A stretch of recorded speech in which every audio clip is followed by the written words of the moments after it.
So obviously this is Nancy Hopgood. I said this in another video that my wife really you watched the video of my wife. She really got onto me because I did not introduce very well at all. So I'm just making sure I'm doing that. I don't know if this is right or not. Oh, it is. Okay, sorry. So this is Nancy Hopgood. I wrote down some things that you are, and you can talk about all these, but obviously you're a wife, you're a mom, you're a new grandmom, or yes. What do you? Nana. Nana. Okay. You used to recently. You just were a teacher. Recently, you just recently retired. So now you're a retiree. And I just started. I was like, well, that is a lie. But I was like, well, what? I just felt in my heart to talk to you, and I was like, well, what all can we talk about? And I just started writing all kind of stuff, and I was like, okay, I gotta stop and just let it flow. But even in that, I feel like just me being just knowing you and seeing your life and is very inspiring, even to just me. So I know it is to many other people, and the fact that you were a teacher and you know how involved you in the church, and you're talking about blogging and all that you do. I feel like you impact a lot of people's lives, and that's one of the things I wanted to be able to sit down and do is talk to people that do that. So we'll start off like not so deep, but I want to talk to you about this. So you just retired from being a teacher in December, is that December 31st. Yeah. Officially. So 27 years. That's what I was going to ask, 27 years. Yeah. Well, actually, when I first got out of college, I got to working at a part-time position until a full-time came open. So the full-time didn't start till November. Yeah. So that's why I hit 27 in November. So it was a hard decision. Really hard decision to retire that early. Yeah. But I had the grandbaby, and I wanted to go keep him. And yeah, that was more important. I did. So especially even in the middle of the year, it was a really difficult decision. Yeah. I have enjoyed it. I didn't know you left in the middle of the year. Yeah. Yeah. Yeah. So you just said good luck to whoever came in. Yeah, they were able to find someone who was certified to come in. And, yeah. So now I'm subbing. So I've been back once, and I even went in Saturday and did a calculus session for like 3 hours, helping them get ready for their AP test. Yeah. So that's weird from who I am and who you are, that like it's probably fun for you to go in on a Saturday and do calculus. And I'm like, no way at all will I do that. That's awesome. So going back to 27 years ago, well, probably 22-ish years ago, like, did you know you wanted to be a teacher when you were growing up? Is that what you wanted to do? High school. Yeah. I was in high school, and I just really felt that was where I was going to be. Actually, let me go back farther because this will help set my decision. Mm-hmm. I remember when I was in 7th and 8th grade, and my teacher, Kathy Oakley, had a missionary come in from the Philippines, and I really thought I wanted to be a missionary. I mean, you just hear them and all their stories, and I just really felt that tug on my heart. And then Mom and Dad encouraged me to write to him because it was all in our association, General Baptist, which is just what I go to. And he wrote back to me, very encouraging. And then somewhere in high school, I just knew teaching was it. I knew I was supposed to be a teacher, and there was that thought that I don't know where the missionary idea came from, but I guess that just wasn't it. And I just went the other direction. And I started teaching, and it was probably several years into it before it really hit me that I was a missionary. Just in that setting. Different. So it did. I really felt like that was God's calling because, I mean, I do love math. My students know that. I just love it. Calculus, algebra, geometry, all of it. But it really is the way to reach out and to love on people and love on students. And as the years went through, the last few years, it just became more set on me. It was about the relationships. Yeah. The math was really just the avenue. That was the avenue that God used to make me a missionary within the schools. And, one of the nicest letters that this gentleman wrote me one time after he graduated, he'd been out for a little bit, he wrote back and said, that my example showed him how you could be God without even saying his name. Yeah. And it was like, wow. That's awesome. I mean, that's what you want to do. It's how you treat people. And, exactly. That fruit of the Spirit that should come out, that should mark us as Christians as different. So that was very humbling to hear that. So I realized it's a calling. It really is a calling because it's a hard job. Yeah. Well, that's awesome that you could see okay, well, God's kind of laid this missionary thing on my heart. I haven't really figured that out. but this is also on my heart. But to realize that, you know, a missionary is not necessarily in Guatemala or Mexico or wherever, you know, that it can be in your own backyard or in a school or to your neighbor, but that's awesome. That. So did you always kind of have that mindset, like, this is why I'm here, number one, but also, you know, also you have to do the math, but. Right.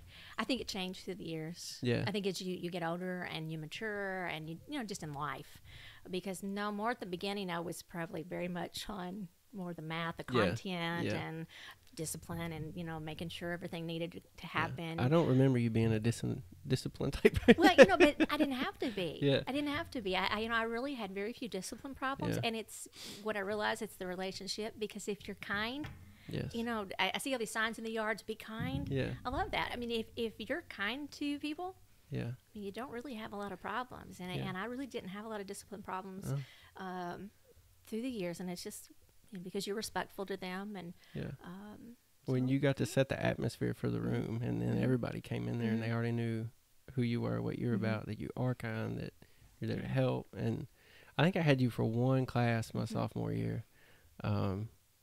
And not because of the type of teacher you were, but I don't remember anything from it. It was probably an algebra class. Probably algebra. I'm pretty sure I probably made like a D in it.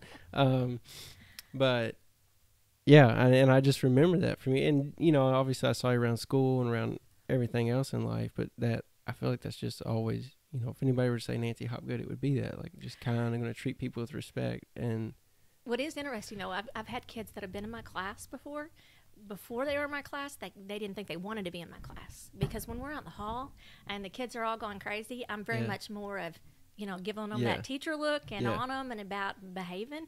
And so sometimes the kids get the impression I'm pretty mean, you know, the way I'm in the hallway. But when you get in the classroom, it's very different. I've had several of them tell me that they really did like me, but they didn't think they were going to.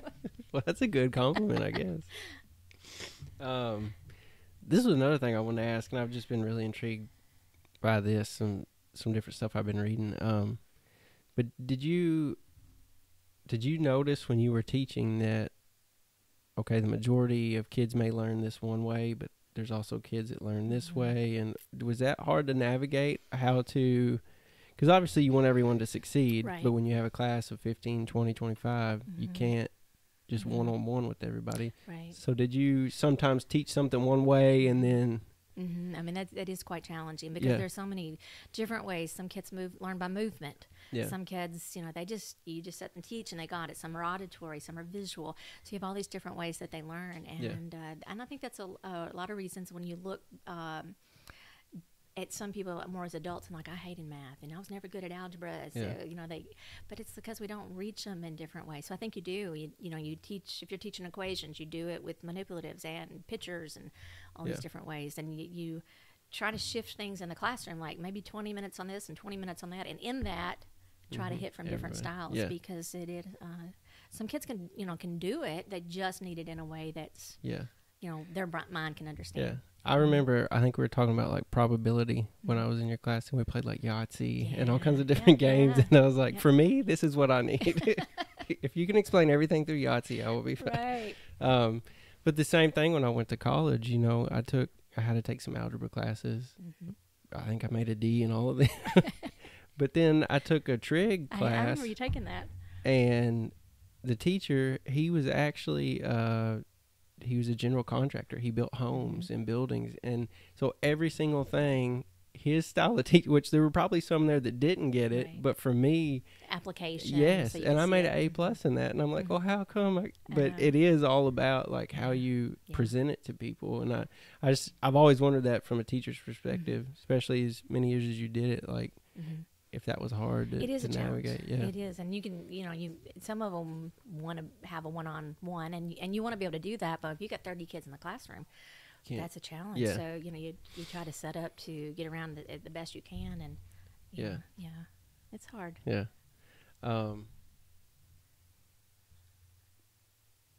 Sorry, I'm just trying to look at these notes because I was like, man, I want to ask Nancy all these things. So,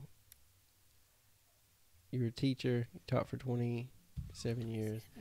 How long have you been a mom? I was about saying, how old is Rachel? She'll be 30 this summer. 30 this summer, I know, yeah. and that just seems crazy. It does. I just, that makes me sound really young. She'll be 30. Yeah.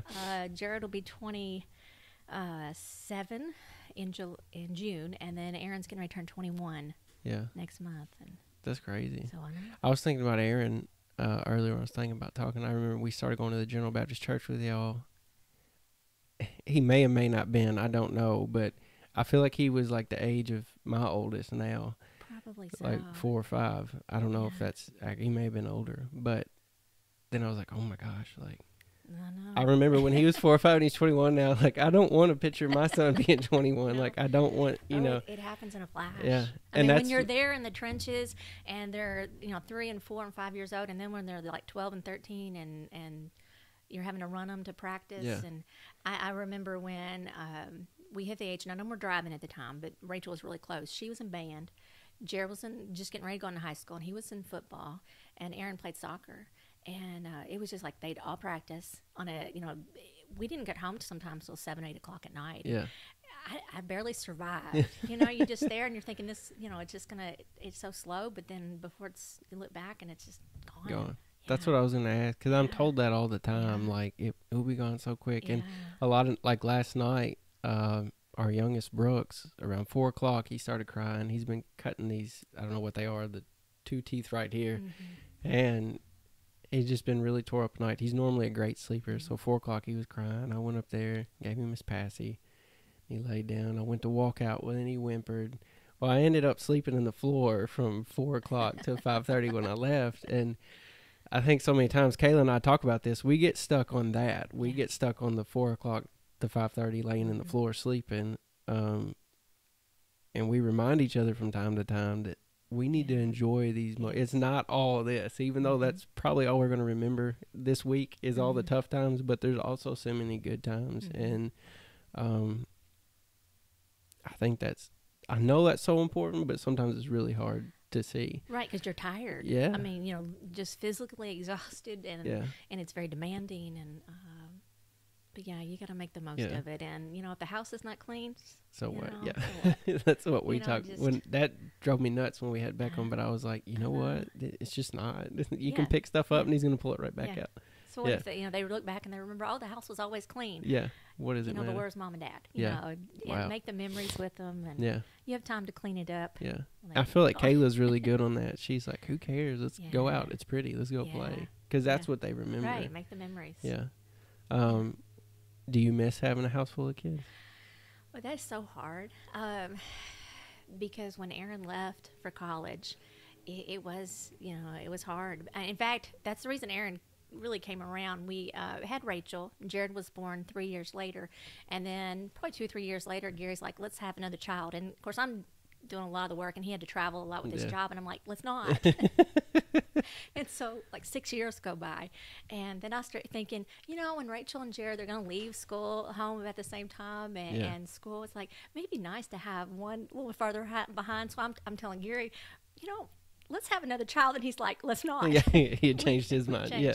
So he came along. So Rachel and Jared left, and in fact, she got married the summer he left for college. So it's like I lost 2 Everything there really quickly. So it was nice to have Aaron for a while, but it was different. So those first few months, that was tough. But then you sort of get used to just being, Gary and I and doing our thing. And so I'll never forget Aaron was in, I think it was Christmas, and Gary and I had gone to do something, and we didn't check with him or schedule. We just went to town, and he's calling us like, where y'all at? We need to go do something, and I need money or something. It's like, okay, we're gone. And you get used to it. And I love when they come in. I do. I love it. But it's more exhausting because I'm not used to it. So I love when they come in, but I'm okay. Yeah. Gary and I, we have a good relationship, and we enjoy spending time together and traveling, and so it's okay that way too. I mean, that's what you have them for. You have them, you raise them. God's given to you for 18 years or so you can raise them and teach them, and then send them out to make this world hopefully a better place. Yeah. Was it weird when they left for you and Gary? Like, okay, now it's like that relationship, y'all too, like without kids here and running them everywhere. No, I don't think so. What? I know that I see too many parents that get so caught up in their kids and going to practice, and everything is about their kids. And then when their kids leave, they really struggle. But Gary and I, from the very beginning, said we're going to spend time together, and we would do things together, and or whether it's go on a short trip or just on a date night, we've always made time for each other. So it really, and of course, by the time Aaron is 16 and driving, it's almost like he wasn't here anyway, going to girlfriends and out with friends. So I guess that helped the adjustment. But not, it's been great. We've traveled more and bought an RV. We camped for a while. Now we have an RV. Yeah. So is that like glamping? Is that what they call it? I think they do. The microwave, the air conditioner, and the hot water and everything. Yeah. That's my kind of camping.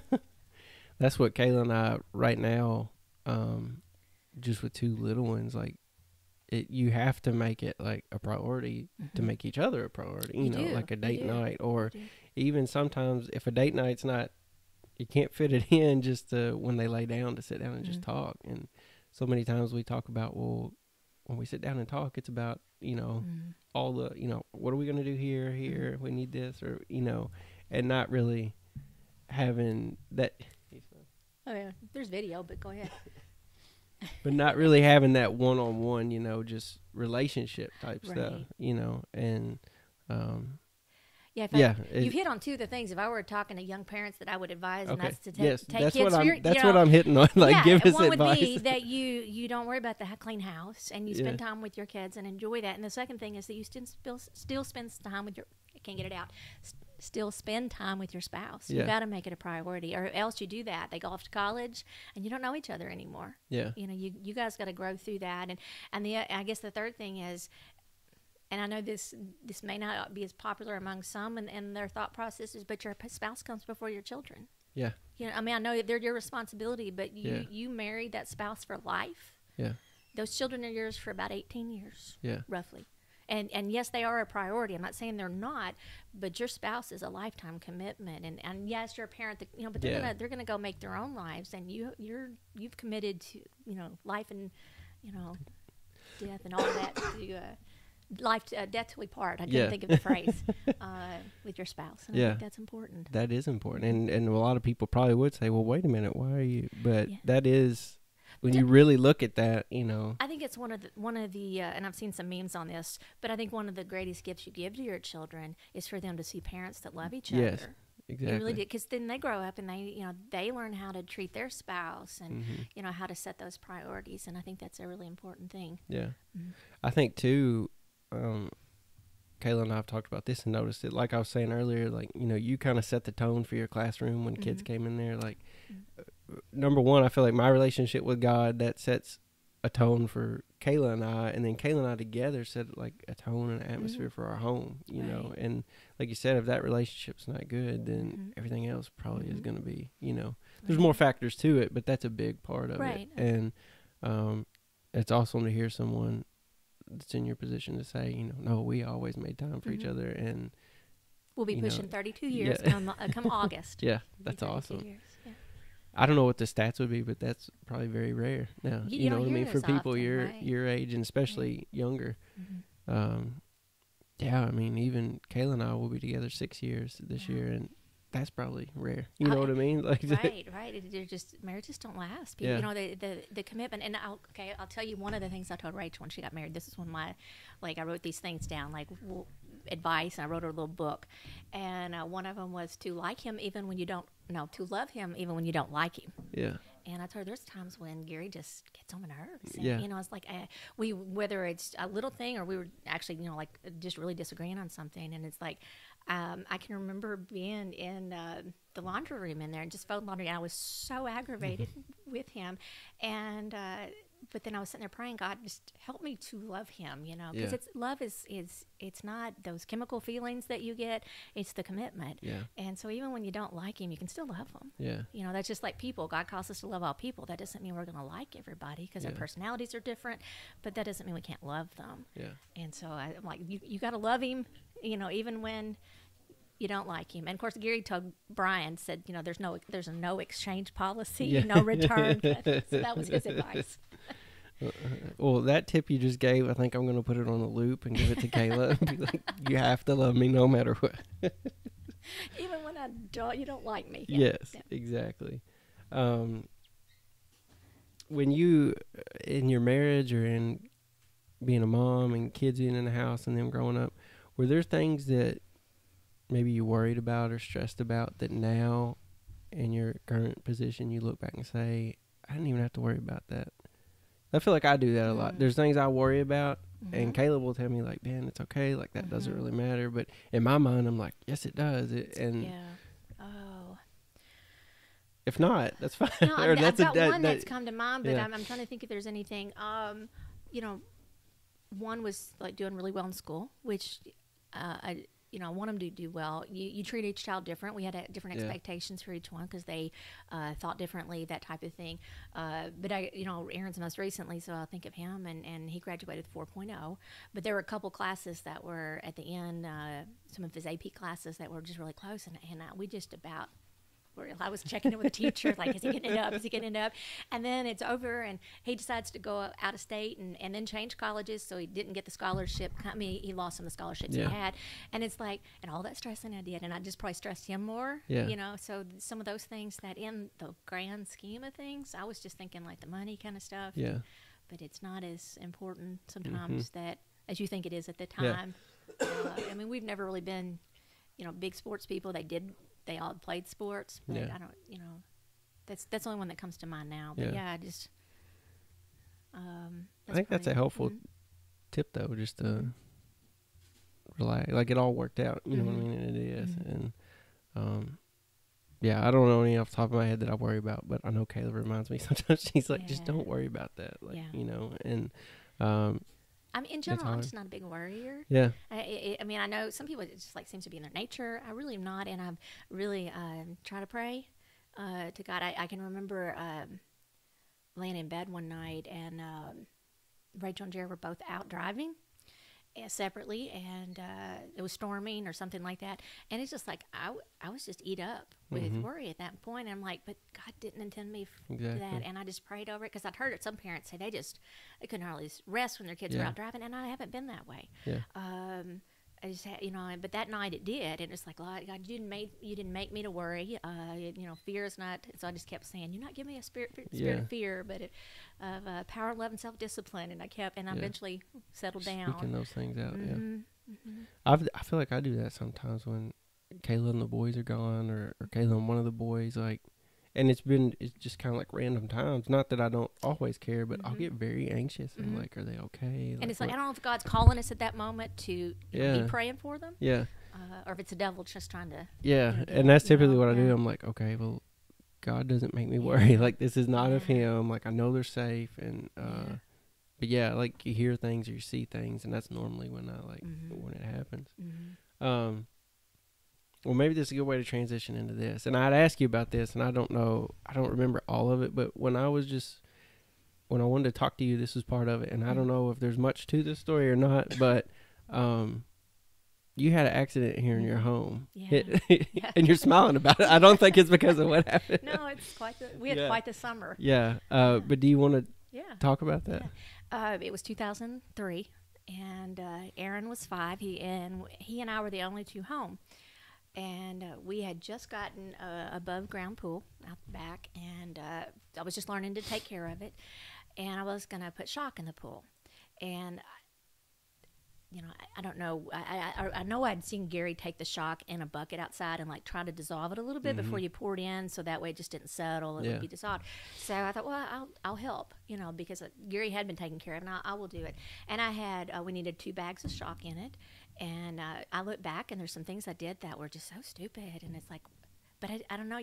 Sometimes you do those things and you don't think about it. Yeah. But I was in there in the kitchen, and I had like an ice cream bucket or something, and I put water in it, and I started putting the shock in it. And Aaron was downstairs, and I didn't realize they were both for that kind of pool, but they were slightly different. And I'm a mathematician, not a chemist, and didn't realize that chlorine's very volatile against other types of chlorine if it's not exactly the same. And I was setting the sink, and I'm putting the water in it, and I'm mixing it, and it's just like this white foam starts coming up, and I start backing up, and I believe I even had my glasses on, and the foam just explodes, hits the ceiling, and then it goes just out. And the smell was just really strong, and I remember yelling at Aaron, get out of the house, and he goes in the garage. Well, the garage door's shut, but at least he's out of that part. And so that's that room there, and we're in the dining room, and the bathroom's here. So I come across here, and I had, well, it later turns out to be chemical burns on my eyes. So I'm back in there I'm putting my head under the faucet in the tub because my eyes are like burning on fire. And then all of a sudden, just like the smell, I just smell that really strong chlorine. I'm like, we got to get out of the house. Yeah. And I'm telling you, it's one of those times you look back and God was just right there with me. Yeah. You know, even when I did stupid things, he stayed with me. And so I can remember coming out of here, and of course the chlorine exploded. There's water. There's it's a base, so it's slick. And so I come across that linoleum in there, and I see I can barely see, but I see the portable phone because it's 2003. So you know, I don't even know if I had a cell phone back then. Yeah. I don't know if we did, but we did have portable phones. Yeah. You know, so I picked the phone up off the table, and about the time I pick it up, the floor is so slick, I fell and slid across the rest of the kitchen. I still got a cut on my foot that's got a scar that I can still see. And so I open the garage door, and the garage door's on one side, and there's an outside door on the other side. So I get Aaron out. He's 5. Go out the back door, and it really, you know, he coughed a little bit, but not a lot. And I remember, I mean, just you're out of your head. What, you know, kind of crazy. But I called Jerry, my father-in-law, because the farm's just across the road, and he was usually out there. I don't know why I didn't call 911, you know, but he's usually there. So I called him, and I think he called 911. So we get out, and we go in the back, and there's a hose, and I'm putting the hose on my eyes again. My eyes are just killing me. And when Jerry came up, he had a garage control because of the working at the farm. He opened the garage, and he told us later that the smell was so strong. He didn't know we'd gotten out the back door. He really expected to find us dead. Oh, you know, my he gosh. did. And so he calls 911, and the ambulance gets here, and they put some numbing drops in my eyes because they were just on fire. Aaron was coughing a little bit, so they wanted to put him on oxygen just to make sure his lungs were clear. So we both rode to the hospital. Later, in coming back here, the only people who could come in had to have the hazmat suit. I mean, like top to bottom hazmat. We were out of the house for 3 weeks. They had to bring a company in, insurance company did. It had to be cleaned from top to bottom. I mean, like every surface cleaned. Anything that could be taken to cleaner, like clothes in your closet, had to all be cleaned. Goodness. There was a metal, well, what kind of metal it was, brass light fixture above the sink where it went up, pitted the metal. I mean, the cabinets were messed up. They had to have a new floor, new dishwasher. I mean, that chemical just went through all of that, and it was rough. So I ended up with chemical burns in my eyes, and that was it. It took a few days to get over that, and Aaron ended up fine. He was dismissed, but it was just a crazy time. We stayed at Nels for a little bit, and they cleaned the house, and I don't know. I can remember sitting back there just calling myself stupid. I mean, just like, why did I do that? Why did I do that? And but you know, those are the way accidents happen. You know, if we'd have thought about it ahead of time, you know, we wouldn't have accidents. So it was crazy. I remember being at the hospital, and Brother David Bumpus was our pastor, and so he came up there, and it's like the numbing drops started wearing off, and they wouldn't give me anymore until they examined my eyes, and I'm just like cringing. I just hurt so bad, and he's like, "What can I do?" I'm like, "Read me Psalms 139 because it's my favorite chapter, and it's all about how God is everywhere and in everything." And I was like, "Read that to me." So I don't remember much more than that, but it was a crazy that we just had the whole summer. May, Jared had a reaction to some medicine, was in the ER. July, that's when Aaron and I went to the ER. About 3 weeks later, we had a scheduled vacation for Florida. Rachel had her first migraine, and she had a kind of migraine where like half your body shuts down. I remember she said and you just she was totally incoherent, and at the time they thought she was having an aneurysm. So it's like boom, boom, boom. And so anyway, we finally, you know, several hours later find out she's having a migraine. Then Gary has a migraine from all the stress for everything else. And then just a few weeks later, he had a gallbladder attack. He was in the ER. It's like every single one of us was in the ER during just a few months' time. And it did. I think it's Chuck Swindoll that has that series of books that's like on Joseph and Moses and Job. And so I decided I'm going to read Job because it's like one thing after another. And I just like like I felt like I could identify him with him a little bit there, and it was a really good book, and just encouraged me, keep going kind of thing. And through all that, was there ever a point where you just like, God, where are you at? Like, what are you doing? I don't remember that. I mean, I remember of everything that happened, the place I saw God the most was the phone sitting on the counter. I mean, like that kind of thing. If that phone had not been sitting there where I could barely see, within, I don't know what I've done. And just like those little things that just reminds me, and it's, I look back, it's one of those events that you just look back and say, God saw us through all of that. Yeah. He saw us through all that happened. So it was more of, I felt him there. Didn't understand why we were being hit so hard. It just seemed like everybody, and whether we caused it or just something that medically that happened. We kept getting hit, but I just kept saying, help me, God. Yeah. But was it Samuel that God told to set up the Ebenezer stone? That meant remembrance. Remember, you need to remember certain events. In 2003, and I can't remember dates very well, but I will never forget the year. Yeah. Because I look back and I just see so many ways that God was there. And, I look back and Jerry saying that he figured he was going to find us dead. Well, that's God. And that phone being, there's just so many things that even though I did some stupid things there, that I just saw God see him through it. Yeah. And see how faithful he really is. Absolutely. That's what, I mean, do you think any trial we go through, that's what it really is, just to see how faithful he really is? I think it is. I think it's to make us stronger. I guess test us could be a way to say it, but more than that, I think it's just to help us grow. And the older I get, and I think wisdom comes with age. I wish we could be as wise, when we're younger as we are, as we get older. But I really. Some things happened, I don't know, about 4 or 5 years ago that were sort of life-shifting for me. And it was sort of to the point that either God is God or he's not. Yeah.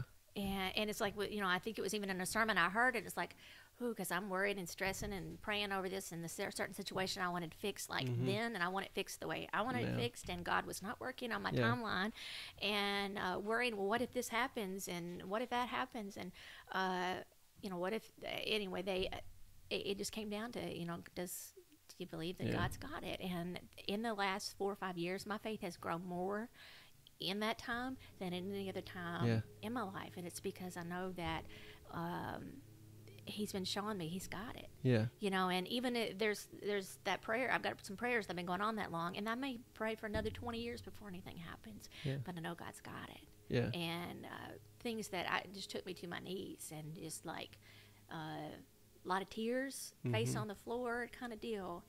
But God's like, I've got this, and but if we don't go through hard times, you don't grow. Yeah. I mean that you don't. When everything's great, we don't really learn a lot through that, No. And you don't have the desire, I don't think, to learn more. Yeah. You're just like, everything's good, okay. I was listening to, I think it was Lisa Turker. She was speaking at Elevation a few weeks ago, and I was listening to her.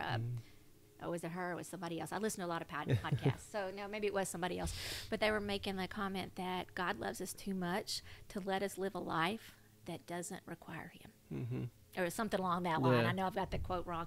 But it's like, he could let us live where we never needed him, but I need him, and because we go through problems that he teaches us about him, and so we don't really learn a lot if we don't face it. There's a Stephen Curtis Chapman song that came out right about the time about 4 or 5 years ago, and it was talking about we walk by faith and not by sight. And I'm gonna try to quote it. It says, we walk by faith and not by sight.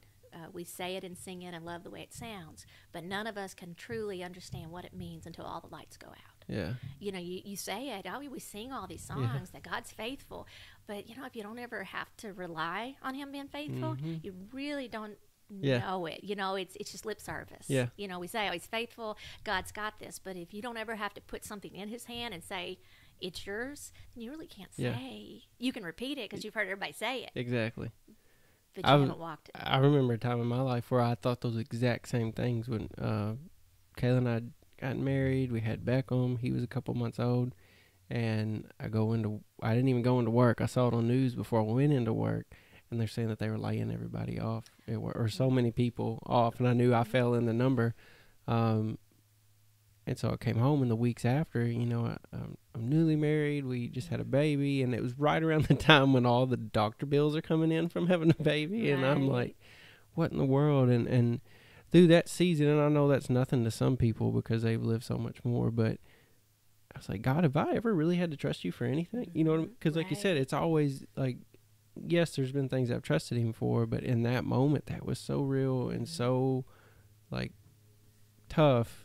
And looking back now, I'm so thankful for that and where it's brought me and what I've learned and how deeper that relationship got with God and how more I trust him. But man, it's hard in the moment, and but yeah. I think you bring up a good point. It's like you don't really think, it's a big deal compared to some people. And I think that's true because, I mean, I look back and it's like I feel like I've lived a charmed life. I mean, my parents, great Christian people, raised in a Christian home, always knew that they loved me. And, I look at others and like they're dealing with abuse and betrayals. And it's like my heart hurts for them. But, I just not been in that situation.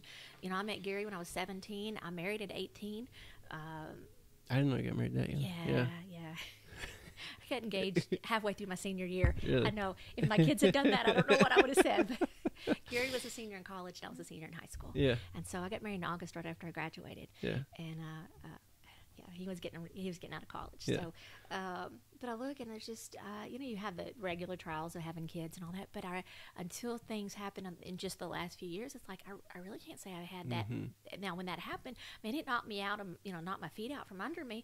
But then it's like the same thing. You look around and it's like there's people that are dealing with cancer and they're dealing with death of loved ones and just just huge things. Yeah. But it's like that's where God cares for all of our problems. Right. Maybe what is huge for us may not be huge for anybody else, but it's huge for us. Yeah. It's huge for us, and learning to trust, with the job in that situation, and what I'm trusting Him for. I mean, that's. But I think that's why my faith's grown so much. Yeah. Faith has grown so much in the last few years. Is, what I don't have any other choice. Yeah. Yeah. We watched. This kind of goes with that, but Beckham, his favorite movie right now is Sing. I don't know if you've seen it. I haven't. But they quoted a few times in that movie. They talk about being on rock bottom, and the one guy's like, "Well, the good thing about that is the only way to go is up." And no matter what the situation is, a lot of times, personally for me, that was rock bottom when I lost my job. But the only way for me to go was up and to turn to God. And I guess to your point, like everybody has that rock bottom or bottom place, but they can all go up from it.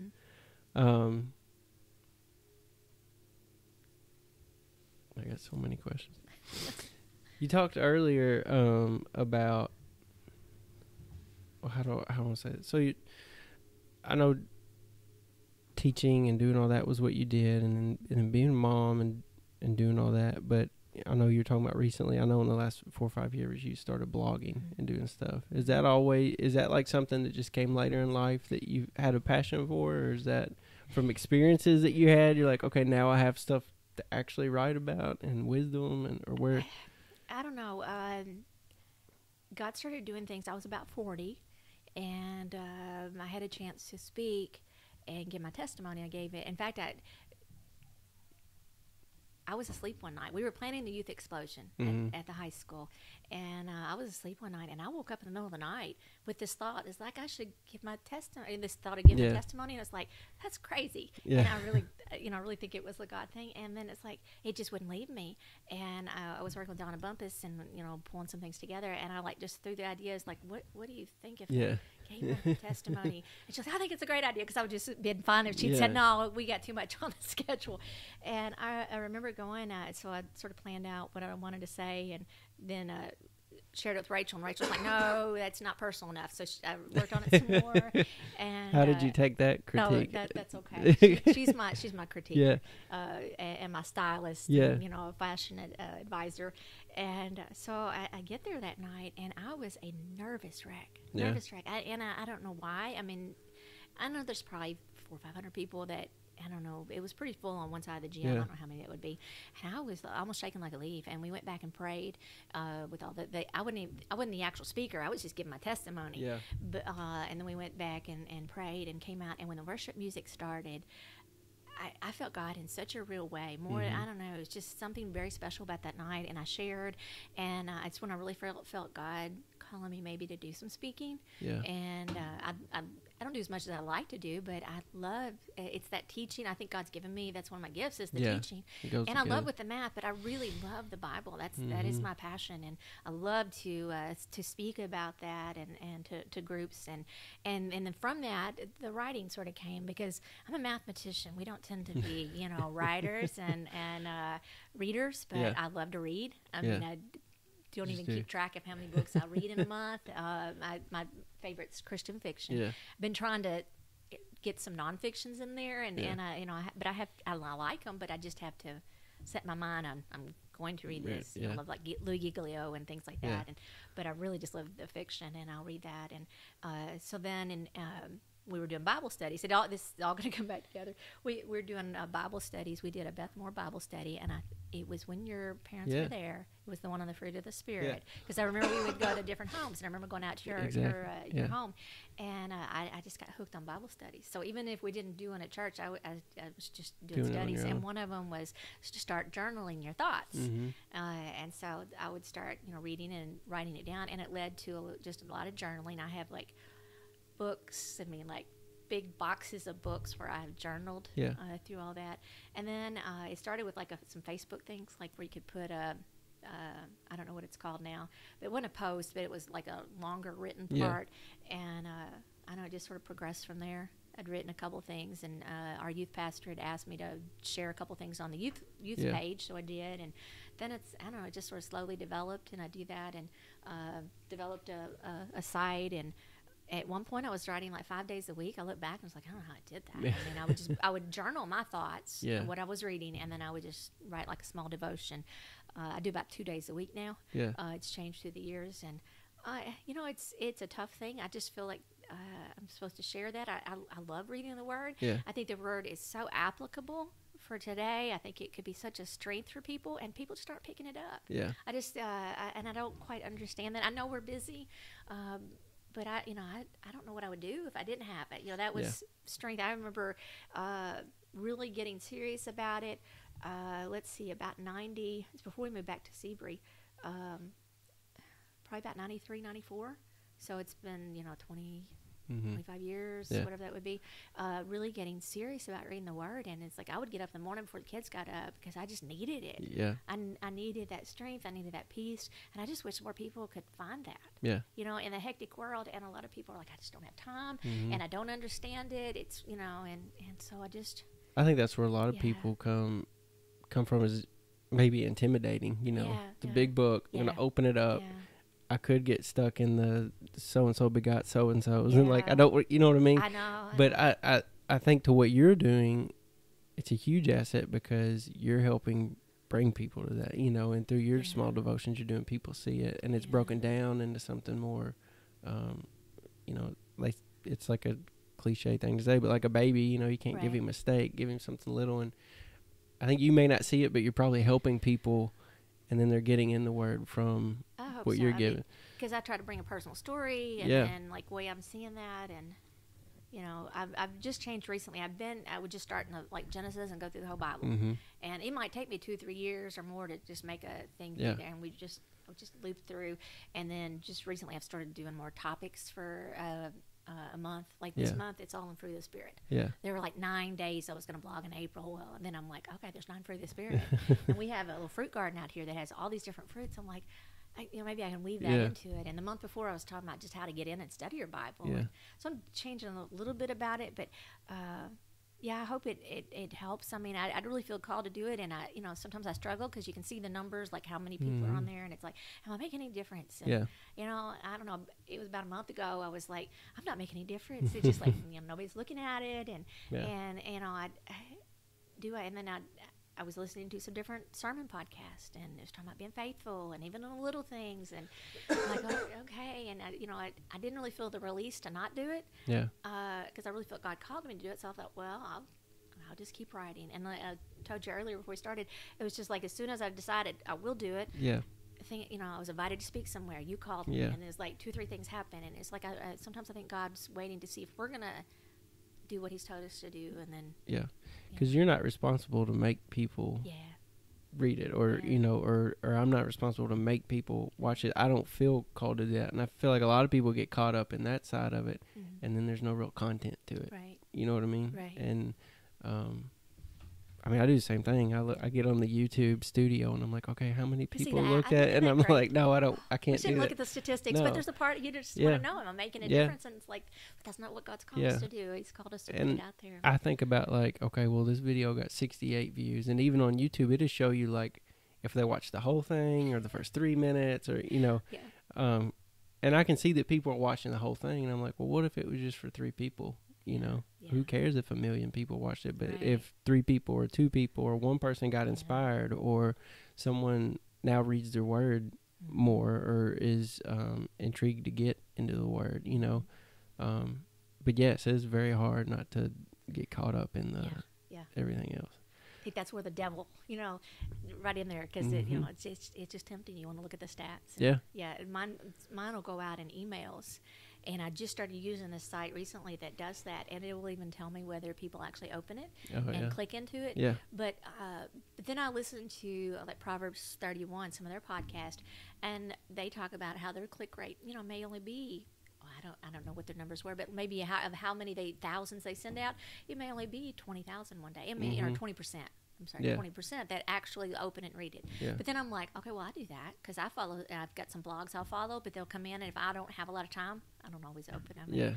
So, but you're right. If it just helps 2 or 3, I just feel like that's where God's called me to be right now, and to be faithful. And like I said, I'm more mathematician than writer, but I can look back and see where I'm growing as a writer. I probably could use some more English and writing classes. That would probably help. But I'm just doing what I can with what I have. Have you ever thought about writing a book? Every once in a while, it'll go through there, but I don't really feel like a certain subject. Yeah, I've got one in the back of my mind that that God may allow at some point years down the road, but I don't know. Yeah. Because I went to She Speaks in 2014, and it's a big conference that Lisa Turkhurst and that the Proverbs 31 puts on, and it's for writers and speakers. Yeah. And it was like, I don't know, 4 days maybe, and it's so much information because it's a lot of the technical side of everything, and this and that, and it was just mind blowing. There was just so much out there, and I'm sitting here thinking, what am I doing here? Yeah. I'm so out of place. These people have degrees in English, and and you could actually, as part of that, when you paid for that, you could take a book proposal, and they would set up a meeting for you with the publisher. It's like I wouldn't know what to do. Yeah. So but I don't know. I don't know if that'll be in the works. I just really bet. Well, even if it is in the future, I mean, you're learning now what you're doing in writing. And there's a guy that I watch some of his videos sometimes, and he, I don't even know where to begin to say what he does. He's more kind of like a motivational speaker, but he talked about like 8 years ago he started doing stuff on YouTube, or maybe it was for 8 years he did stuff, and like no one looked at it, no one clicked on it, nothing. But then all of a sudden, like one avenue he directed his focus on, like it picked up, and it turned into this huge thing now. And his big thing is it just put out good content. It doesn't matter if 3 people look at it, just keep putting out good stuff, and it will one day it will pick up. Right. And, when all that started happening, when I first spoke, and then just sort of feeling that call to do some writing, I thought about Moses. And Moses at 40 years old knew that he was to deliver God's people. He knew in his heart but it wasn't the right time because he wasn't prepared. And so God takes him out into the wilderness, and for 40 years prepares him. Yeah. And then at 80, God finally calls him and says it's time. And of course, by then Moses is like, a lot of excuses not to. Yeah. But it's like it took a long time to prepare him for what he was going to go through. Yeah. And so I was about 40 when that happened. So, it's like I feel like I don't know what God has planned in the future, but I feel like I'm just in a preparation phase, and learning. And have you ever felt that before with anything? Just feeling like you were in a preparation phase for what God was going to do just now? Yes, because I love to speak, and the first few times I did some speaking, it's like the way I just basically wrote out a speech, whatever I was going to teach on, where, I would, I look back because I've had some videos on somebody, and I would like do this, and I did a lot more here, and then the last few times I've spoken, I've gotten a lot better because I do more outline and much more fluid. Yeah. And it doesn't look like I'm treating it. I've got to have my thoughts together. Yeah. But I love to teach the word, and we're I do a Bible study on Wednesday night. Yeah. We're doing Esther from Beth Moore right now, and I'm more or less facilitator. I mean, I worked with youth for years. Yeah. And it was about 2 or 3 years ago that I really felt God just. I'm getting up there, not connecting with youth in the same way. In some ways I did, but it just, I think it was ready for something new, and I really felt like a women's study. And so we started doing Bible studies, and we do a really long one in the spring, and then we do 1 or 2 short ones in the fall. I love it. Yeah. I love it. I love teaching the Word. And even though a lot of the Bible studies we've done about Lisa Turkhurst and Beth Moore and several others, it's more facilitator, really than just teacher, but I still enjoy doing that and all the homework that goes with it. And then on Sundays, we've started a study in Revelations and teaching that, and I love that it. can get real deep. It does. We're only, we just finished chapter 4, so but we'd spent 2 or 3 weeks just in churches. Yeah. And but I love it. I just love the Word. It's just, it's alive, and enjoy any opportunity for that. So I just feel like, I don't know, will I ever stand on a stage with a lot of people? I don't know. It's like, oh, that'd be cool, but then it's like, that may not be what it is. It may not be the calling. It may just be to stay where I'm at and do a little talking here and there, and I just want God to be glorified. Yeah. Because I have the problem, your pride gets in the way. And it's like if I got too big of a crowd, I think my pride would be a little too puffed up. Yes.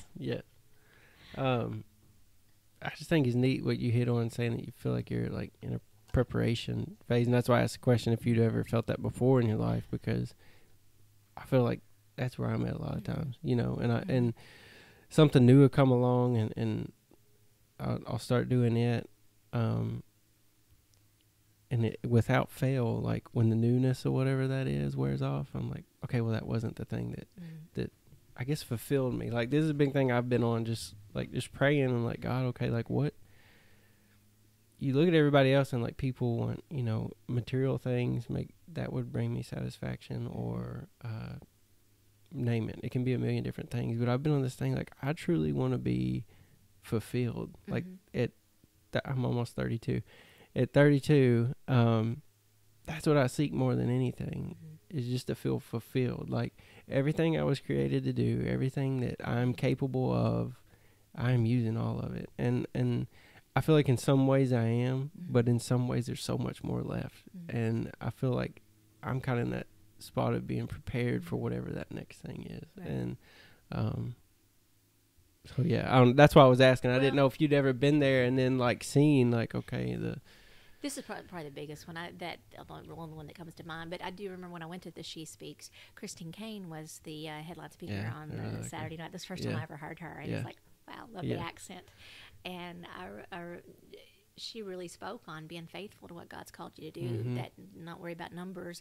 And she said, it doesn't matter if you're out in the middle of nowhere, which I'm thinking, okay, that's what if God decides He wants you to be up on the stage or to do something, He will find you. Yeah.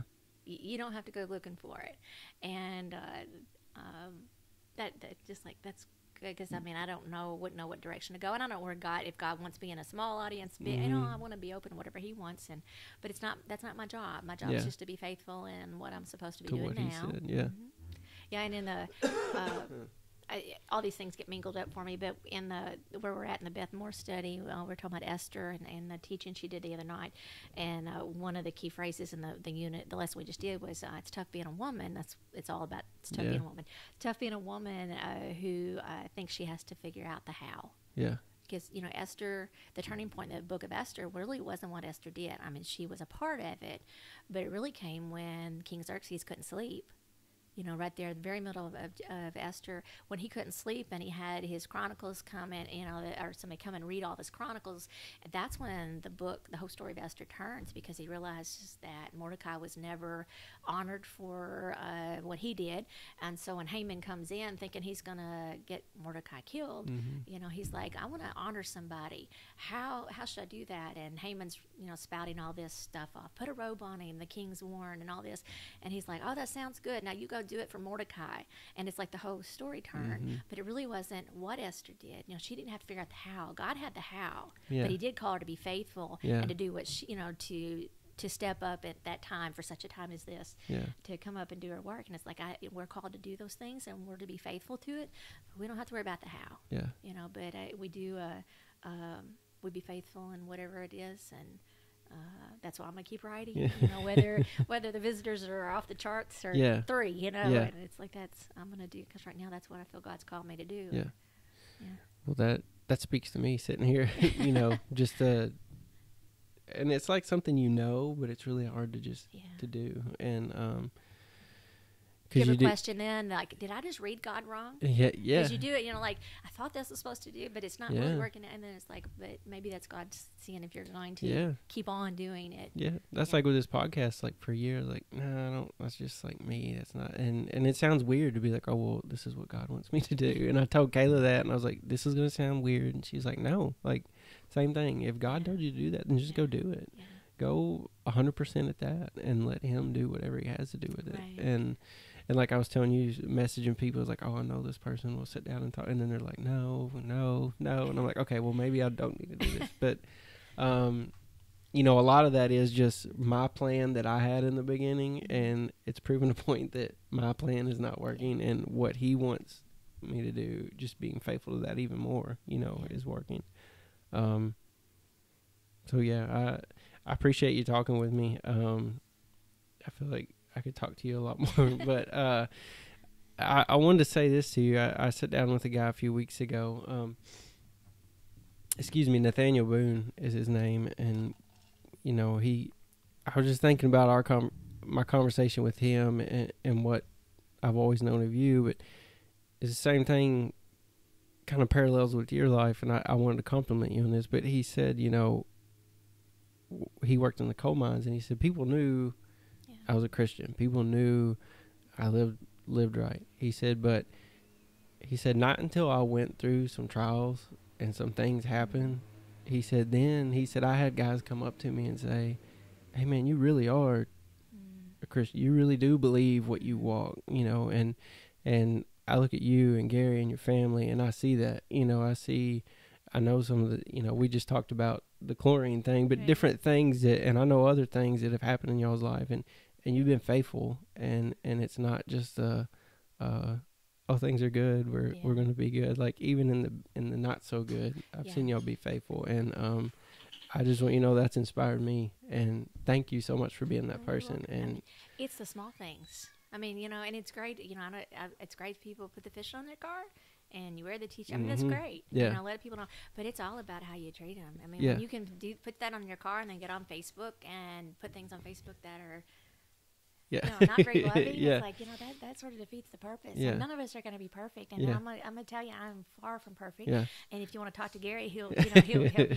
out, telling you several ways. But, I'm not. And I really get messed up. And but that's where ever since that Fruit of the Spirit study, that has like really been important to me, because that's how they know. It's how we love people, and the kindness. And sometimes I do mess up, and I don't get angry very often, but when I do get angry, it tends to be very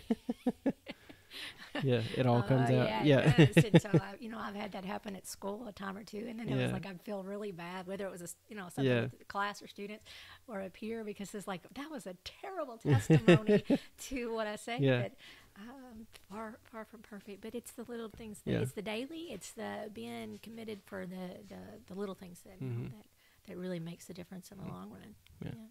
Well, thank you for being that person. I just want you to know, like it has impacted my life. You and Gary both, all of y'all. So thank you for sitting down and talking to me. Appreciate it. I've enjoyed it. To God the glory. Yeah. Oh, one more thing. What's your blog, and how can people find it? Sorry. That's okay. they said make it part of your name. So I changed it, and but my full name was already taken because there are apparently other Nancy Hobgood out there.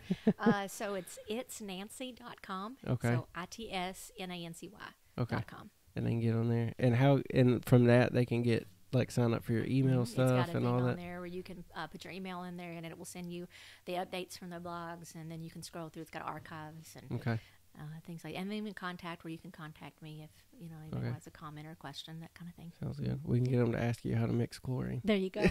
There you go.